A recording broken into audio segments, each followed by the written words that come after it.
Hello, hello, hello. Today I'm going live to talk about a very important topic. So, today we're going to talk about five power tips to communicate your value, your worth without being pushy.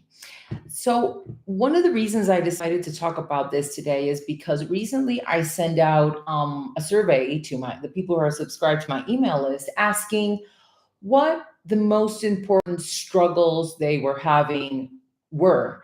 And there were three main areas, and the answers were all pretty compelling. And those answers were: I'm struggling to get new clients into my business, I'm struggling with self confidence, and I'm struggling to actually grow my business. So, one of the things that's directly related to business growth is sales. And one comment that was basically almost unanimous was, I don't like to sell. I hate selling. It feels pushy. It feels icky. It feels sleazy. So let's talk about that a little bit more because you are going to have to overcome that barrier if you really want to have a thriving business. So, what are the things that you need to actually handle really, really well? Well, one of them is sales. You need to love sales. And I know that when I say this, you are probably just cringing and saying, no, that's impossible. I can't love sales. It's just not me. I don't like that. And I get it. I was like that. And let me tell you one more thing: a lot of the people that are like superstars at selling thought the exact same thing when they were just getting started. So this is a skill that you can learn. So number one, you need to know that there's a method you can follow. And number two is really learning a focus, a new approach. And it's that selling is about caring for people and serving from the heart. And I'm going to really make this clear to you in a little bit. But first, let's start with the five tips to communicate the value of what you're selling, of what you're offering, without being pushy or salesy and without sounding like an infomercial, which is what everyone wants to avoid, right? So before you come into a sales conversation, you need to sit down by yourself and really define the value and the importance of what you're selling. So I know this can sound like pretty logical. Oh, come on. I know the value of what I'm selling. Yeah, I know you know.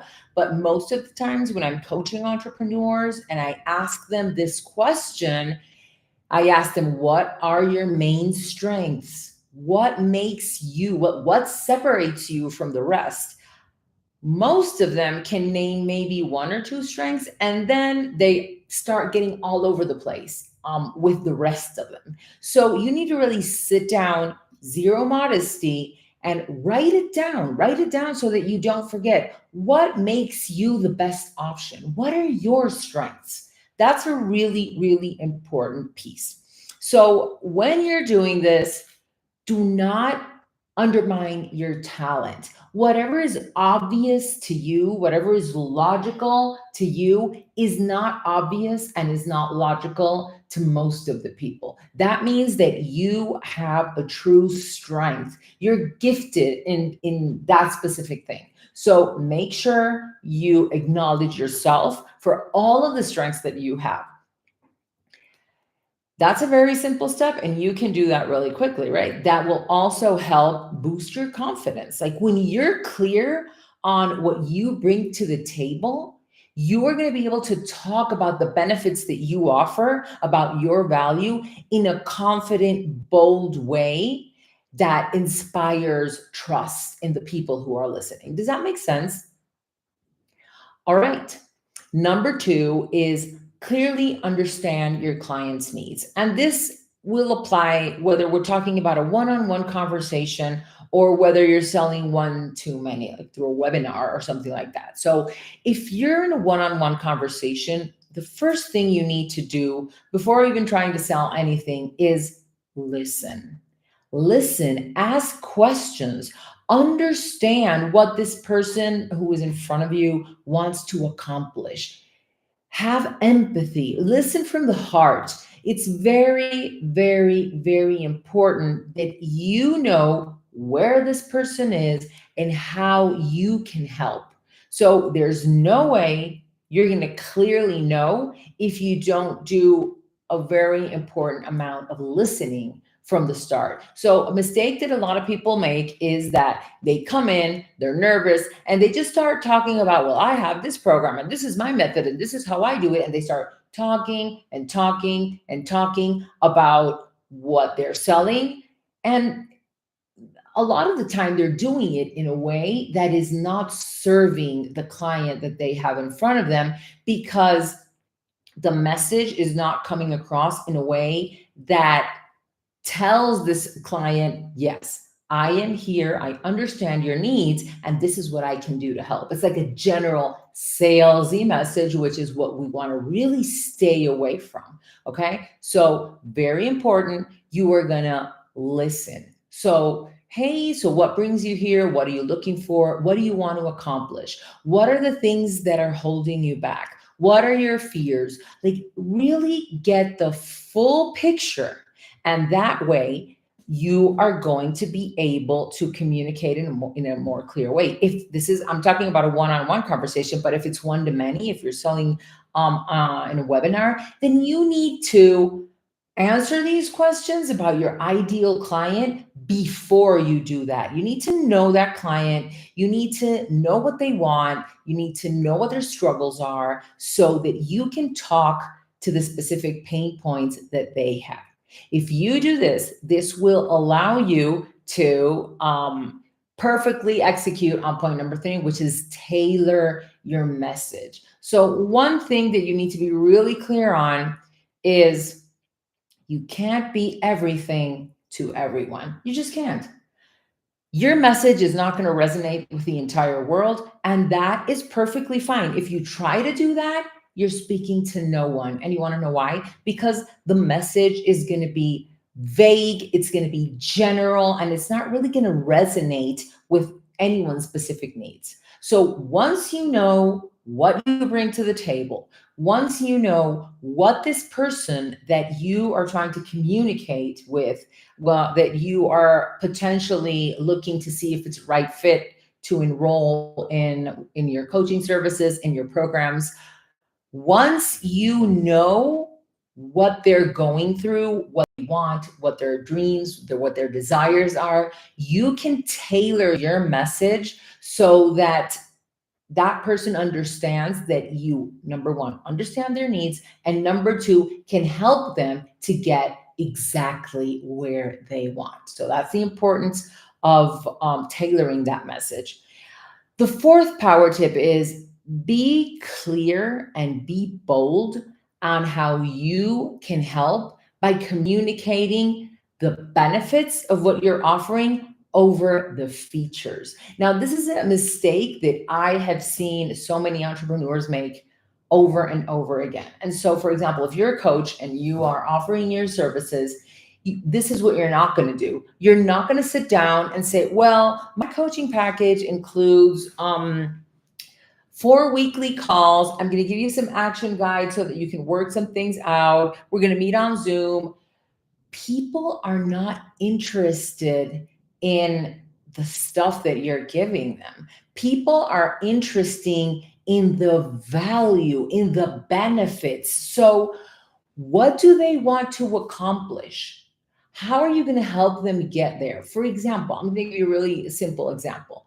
If if I want to lose weight, right? And you're a health coach and I come to you, I don't really care about your specific method. Like, I'm going to give you 3 workouts. Sorry. I'm going to give you 5 meal plans. I'm going to give you blah, blah, blah, blah, blah.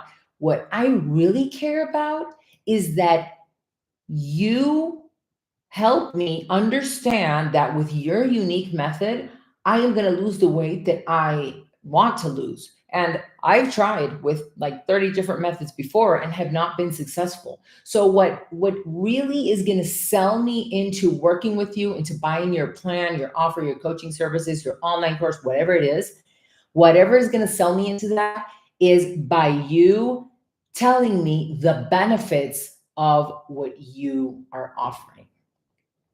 So now let's go to point number 5. And I know this is a struggle for many, many, many entrepreneurs, and know that you can definitely work on this and get really good at it. And I'm talking about be confident about talking about money and payments. So this is a big one because I've seen a lot of people when they are talking about selling their services. They are very good at doing like the free coaching piece, talking about the benefits, talking about the transformation. But when it comes to actually asking for the money, it's a real struggle. They feel guilty, they feel unworthy, they feel afraid to ask for the money. And I know that at the beginning it can be a struggle, but trust me, this is a struggle that you can overcome. So you need to know this. If you are afraid to sell, your ideal client is going to be afraid to buy from you. So my advice to you is define your pricing and literally rehearse the moment in which you do the price reveal. Like if this is uncomfortable to you, rehearse it. Practice makes perfect. So rehearse it, rehearse it, rehearse it, rehearse it. And over time, and with this rehearsal, and of course, also working with your own money blocks, that's a very important piece. But really, I want you to realize the importance of really being confident and unapologetic about your prices. Okay. So those are the 5 tips. And now I want to add a final takeaway here that is really important. So if you think, if you feel bad about charging, or maybe you have clients who ask for a discount that you're really not, and you really don't like that, you're not willing to give that discount, there's one thing I need you to really consider. And it's that if you know how to present your value and the value of your services in a powerful way, you can filter out the people who aren't aligned with your energy, the energy that you're bringing to the table, and the way you're serving. So, taking this into consideration, people who are looking for the cheapest prices, people who are looking for shortcuts, they probably aren't really truly committed to creating that transformation. And that's okay. The only thing that that means is that that person isn't really your right fit client. And that's fine. Not everyone is going to be your right fit client. And here is where I really need you to be clear on one thing. You don't have to be willing to work with anyone. You can filter out the people that you feel are not your right fit clients, because here's the thing. When you're working with your right fit client, working is a joy. Like you're going to have fun. That person is going to grow, is going to get results, and you are going to grow together with that person, because it's an exchange of energy, of information. It's a healthy relationship. Now, if you are coming from a place of insecurity and are willing to talk to work with any kind of client, then you're going to have uncomfortable moments. You're not going to feel well, and the process is going to stagnate. So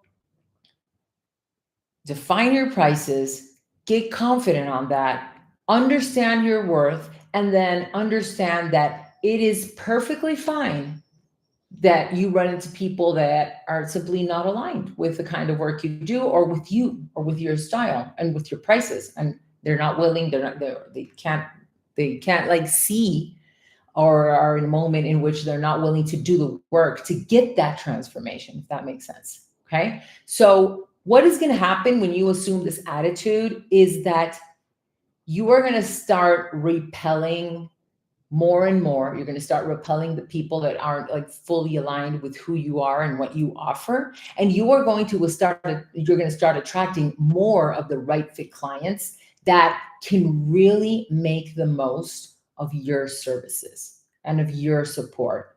And when that happens, you begin to attract, not chase, people into your business, and your business starts to grow. So those were my 5 power tips to communicate your message without feeling salesy, without being pushy. If you liked it, just leave me a like, and I will see you in the next live. Thank you.